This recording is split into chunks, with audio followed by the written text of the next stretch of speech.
Não, meus amigos, nem tudo está perdido. A decisão que tornou o ex-presidente Bolsonaro inelegível pode ser revista. Assista esse vídeo até o final que você vai entender do que eu tô falando. E desde já, deixe o seu like aí embaixo e compartilhe muito esse vídeo, tá certo? Bom, como vocês sabem, na última sexta-feira, dia 30 de junho, o TSE tornou o ex-presidente Bolsonaro inelegível por 8 anos. E na visão de vários juristas e figuras públicas, essa foi uma decisão mais política do que jurídica. E bom, quando as decisões elas são políticas, as coisas mudam, como o próprio presidente Bolsonaro falou anteriormente. É só a gente analisar, por exemplo, o caso do Lula, que até pouco tempo atrás estava atrás das grades. Ele estava preso e ficou 580 dias nessa condição. Ele foi condenado em 3 instâncias. Foi condenado por um juiz singular, foi condenado por um colegiado de juízes e foi condenado por um colegiado de desembargadores. E haviam provas sobradas contra o Lula, segundo o desembargador Gebran Neto, ou melhor, ministro Gebran Neto à época, né? Então é realmente um escárnio o que vem acontecendo. E vale ressaltar, não foi por crime de opinião como Bolsonaro, foi por corrupção, lavagem de dinheiro e sabe-se lá Deus mais o que, né? Então existe um abismo de diferença aí entre Bolsonaro e Lula. Mas vejam como as coisas mudam. Lula, até pouco tempo atrás, estava preso. Hoje está na presidência da República. Sabe-se lá como, porque não se vê os 60 milhões de votos em nenhum lugar, né? Não tem indicador de massa em nenhum lugar, não tem audiência na internet, é só ver as lives dele aí que bate 5, 6 mil pessoas. Bolsonaro até tirou uma onda, né? Falou que em 1 minuto ali ele abre uma live e bota 100 mil pessoas. Eu acho que bota até mais, né? Mas não se vê também apoio popular nas ruas. O Lula tem viajado bastante. Cadê a massa fechando o aeroporto para receber o grande salvador da pátria, né? O vencedor, né? O representante do amor sobre o ódio, que é o Lula? Não se vê. No entanto, com o Bolsonaro a conversa é diferente, né? Mas tudo bem, essa é só uma observação. A grande questão aqui é a seguinte, né? Como que essa mudança pode acontecer? Como que essa reviravolta, digamos assim, pode acontecer? Veja, o ministro Cássio Nunes Marques será o próximo a assumir a presidência do TSE. E isso deve acontecer em junho de 2024, em junho do ano que vem, ou seja, daqui a menos de 1 ano, né? Quando então acaba o mandato à frente do TSE do ministro Alexandre de Moraes. E há quem diga que o ministro Cássio Nunes Marques, que tem se baseado estritamente na lei e na Constituição, não que os outros não estejam fazendo isso, não estou dizendo isso, né? Eu estou falando aqui do ministro Cássio Nunes. Quando então ele deve assumir, pode ser que ele reveja esse julgamento aí, que, repito, na visão de muitos, foi político e não jurídico, né? Isso realmente pode acontecer, tá, meus amigos? Não é invenção, não é nenhum alarde à toa, não. Olha só. Urgente, a anulação da decisão do TSE pode acontecer em breve. Vamos entender aqui o que pode acontecer. O que já era de se esperar, de fato aconteceu. O ex-presidente Jair Bolsonaro está inelegível, lamentavelmente, né? E a decisão foi do TSE. Muitas jogadas, estratégias e manobras aconteceram nos últimos dias para que esse resultado se concretizasse, de fato. E a esperança de Bolsonaro era um possível pedido de vista, mas as 3 vezes em que Alexandre de Moraes, presidente da corte, adiou a votação, acabaram com as chances do ex-presidente.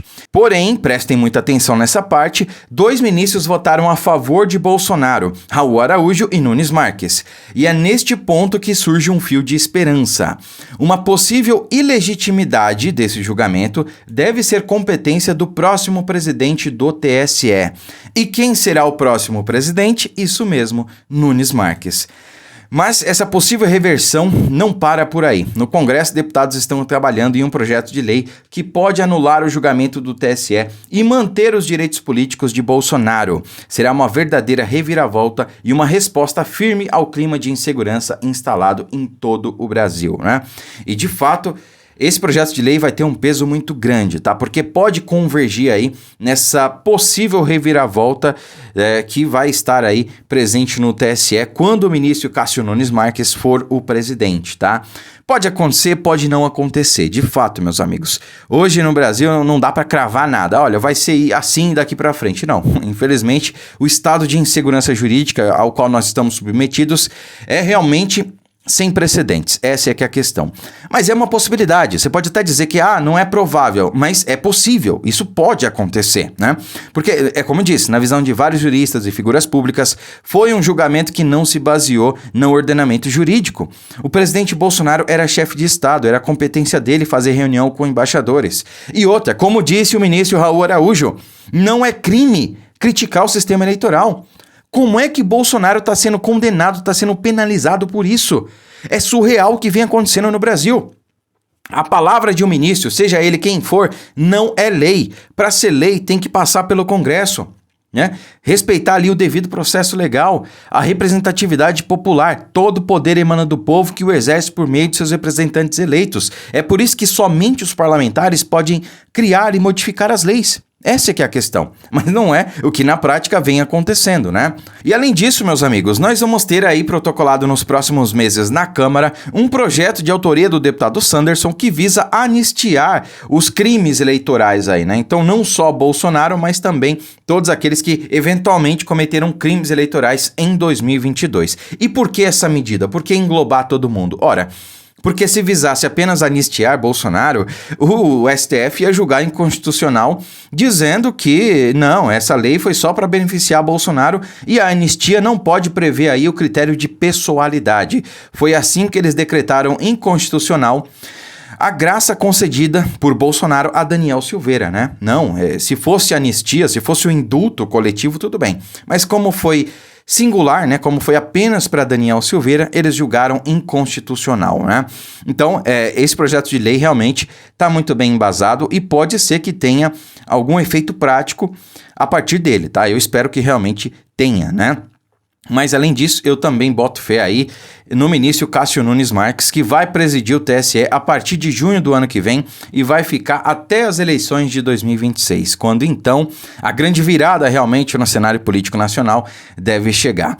Mas para finalizar, meus amigos, eu quero mandar um recado aqui para aqueles que eventualmente ficaram desanimados, né? Jogaram a toalha, disseram aí nas redes sociais, né? Muita gente veio me procurar dizer isso, que o Brasil acabou, que não tem mais jeito, que não sei o que, a esquerda venceu. Meus amigos, a gente tem que entender o seguinte: essa batalha, essa guerra, ela mal começou, né? E ela tá longe de acabar. Essa é que é a questão.